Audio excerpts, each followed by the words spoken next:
Welcome to the Papyrus Global Television National News Update. Here are today's headlines. Western Cape taxi operators hold fares despite fuel hike. South African government cuts fuel levy amid Iran conflict oil surge. Senegal president signs law increasing homosexuality penalties. Republic of Congo Constitutional Court confirms President Denis Sassou Nguesso fifth term. Central African Republic President Faustin Archange Touadera sworn in amid election dispute.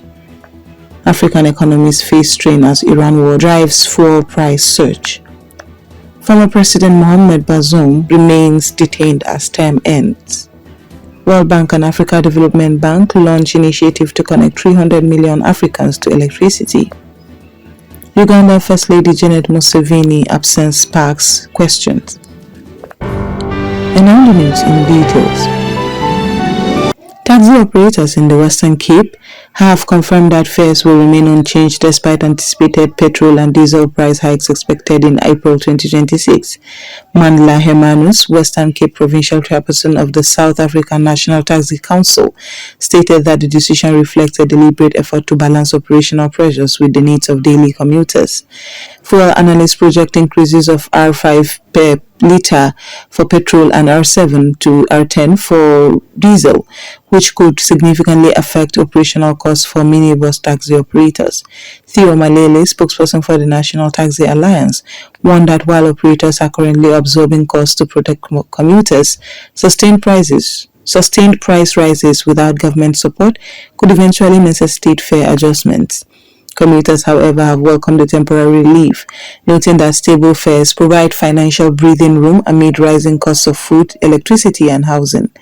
Economists emphasize that this fare freeze is a short-term relief measure, highlighting the need for long-term government support through subsidies, fuel levy adjustments, or target fiscal interventions to protect both transport operators and passengers. The South African government has announced a temporary reduction in the general fuel levy for April 2026 to offset rising petrol and diesel prices triggered by the ongoing conflict in Iran. Finance Minister Enoch Gondongwana, speaking at the South Africa Investment Conference in Johannesburg on 31st March, outlined that the levy on petrol will drop from R410 to R1.10 per litre and diesel from R3.93 to R0.93 per litre, effective 1st April to 5th May 2026.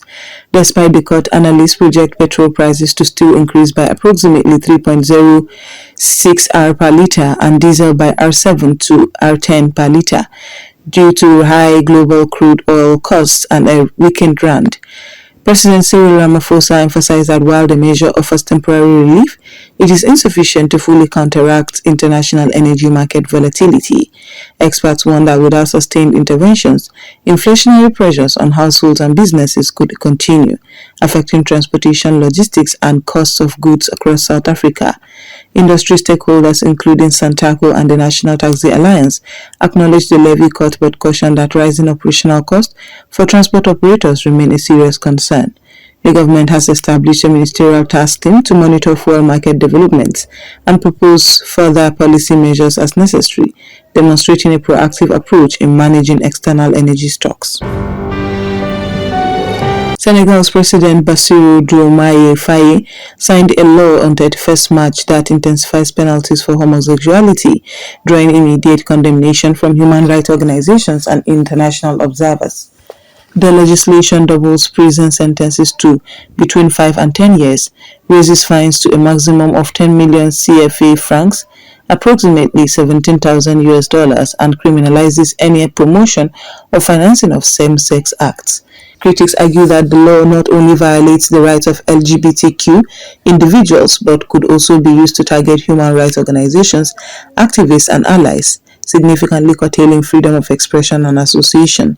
The bill passed overwhelmingly in Senegal's National Assembly earlier in March, supported by prominent political figures including Prime Minister Ousmane Sonko, fulfilling campaign promises of the ruling government elected in 2024. Domestic reactions among LGBTQ communities have included heightened fear and self-imposed concealment, while international NGOs and the UN High Commissioner for Human Rights, Volker Turk, issued statements condemning the move. Analysts note that Senegal's law contributes to a broader regional pattern of restrictive legal measures on sexual and gender minorities, intensifying social stigma and legal vulnerability in West Africa. The Constitutional Court of the Republic of Congo confirmed President Denis Sassou Nguesso's victory in the March 2026 election, paving the way for his fifth term in office. The court's decision announced on 31st March followed submission of official results, showing Sassou Nguesso's winning nearly 95% of the vote. The election was widely boycotted by opposition parties, citing unfair electoral conditions, restricted media access, and lack of transparency.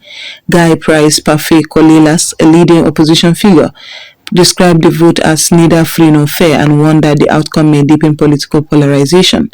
President Sassou Nguesso, 79, has held office since 1979 with intermittent breaks and defended his continued leadership as necessary for national stability, economic growth, and infrastructure development.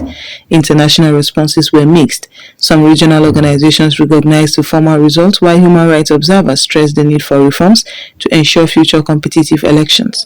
Security was heightened in Brazzaville and Pointe-Noire during the vote, with reports indicating low voter turnout outside major urban centers due to opposition calls for a boycott. Analysts emphasize that Sassou Nguesso's continued dominance highlights the importance of inclusive governance to maintain political legitimacy.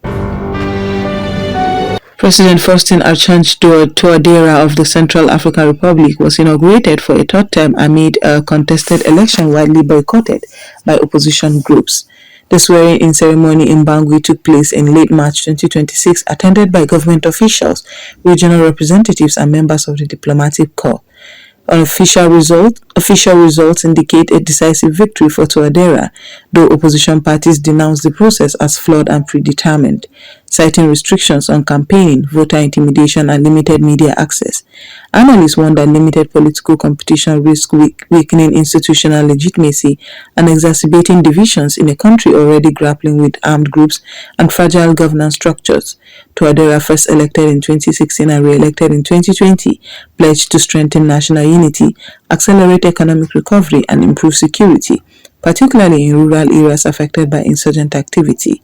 UN peacekeeping forces under MINUSCA continue to support government efforts to stabilize the country, providing protection for civilians and assisting with security operations. Observers note that Touadera's third term represents both an opportunity for continuity and a challenge for promoting inclusive governance, reconciliation, and long-term political stability. African economies are experiencing mounting pressure as ongoing military conflict involving Iran continues to disrupt global energy markets. The Strait of Hormuz, a key transit route for crude oil exports, has seen repeated blockages, contributed to surging global prices above $100 per barrel. Countries such as Nigeria, Kenya, and South Africa heavily depend on imported petroleum products, have felt immediate impacts. In Nigeria, despite being a major crude producer, reliance on refined fuel imports has led to rising petrol costs, affecting household budgets, food prices, and overall inflation. Kenya has attempted temporary price stabilization, while South Africa announced a fuel levy reduction. Analysts warn that rising fuel costs ripple through transportation, agriculture, and manufacturing sectors, threatening economic growth and purchasing power across the continent. Experts recommend coordinated fiscal and energy policies, including subsidies, incentives for alternative energy, and targeted support for vulnerable populations to mitigate the broader economic impact of sustained global oil market instability. We will now take a short break and the news will continue when we come back. Paglogma 2026. The Papyrus Global launches new series starting Tuesday, 3rd March 2026. The conversation starts now across Africa. Our languages may differ, our borders may separate us, but our struggles bear semblance. Communities seeking opportunities, youth demanding inclusion, citizens calling for transparency. These are realities that unite us. Africa is united by a common challenge and a common responsibility, building resilient, inclusive, and sustainable communities. To set this conversation in motion, the Papyrus Global is launching the pre-conference live series, Governance That Touches Lives. Let's start where it matters the most. Welcome back, and now the news will continue. Former Nigerian President Mohamed Bazoum remains in detention under the National Council for the Safeguard of Homeland, despite the official expiration of his presidential term. Bazoum, elected in 2021, was overthrown in a coup in July 2023 led by General Abdurrahman Chiani. International organizations including Human Rights Watch and the African Union continue to call for his immediate release, citing arbitrary detention and violations of constitutional and democratic norms. The military government has justified his detention on security grounds, but has not formally charged him in a transparent judicial process. Analysts warn that prolonged military control threatens Nigeria's political stability and could further isolate the country internationally, complicating relations with Western partners and regional organizations while heightening domestic tensions. The World Bank, Africa Development Bank, and coalition partners officially launched a major initiative on 31st March 2026 in Abuja, Nigeria, aiming to connect 300 million Africans to reliable electricity by 2030. The initiative focuses on expanding national grids, deploying off-grid and mini-grid solutions, and integrating renewable energy sources such as solar, wind, and hydropower in underserved regions. Officials, including Abdulhamid Ado of the World Bank and Akiwumi Adeshino of the Africa Development Bank, emphasized the project's potential to create jobs, boost small and medium enterprises, improve healthcare and education, and drive economic growth. Target countries include Nigeria, Kenya, Tanzania, Ghana, and Senegal, with priority given to rural and peri-urban areas where access has historically been limited. Analysts note that the initiative represents a transformative opportunity for Africa's energy transition, though sustained political commitment, financing, and regional coordination will be crucial for success. Uganda's First Lady Janet Museveni has not appeared publicly since 21st March 2026, raising questions about her health, personal circumstances, or potential official commitments. Museveni, who also serves as Minister of Education and Sports, has been actively involved in policy initiatives, including education reforms, women's empowerment programs, and health campaigns. Her absence has drawn concern from civil society groups and the public, who note that delays in her oversight could affect implementation of initiatives such as the Uganda Women Entrepreneurship Program, school feeding programs, and campaigns to reduce child marriages. State House has yet to issue a formal statement regarding her status or planned engagements, prompting analysts to emphasize the importance of transparent communication to maintain public trust and program continuity. We have reached the end of today's African News segment. Here is a recap of our top stories. Western Cape taxi operators hold fares despite fuel hike. South African government cuts fuel levy amid Iran conflict oil surge. Senegal president signs law increasing homosexuality penalties. Republic of Congo Constitutional Court confirms President Denis Sassou Nguesso's fifth term. For continuous updates, expert analysis, and live coverage, stay connected with the Papyrus Global Television. Visit papyrusdaily.com for breaking news and detailed reports. I am Christiana Babayo. Thank you for joining us. Stay safe and informed.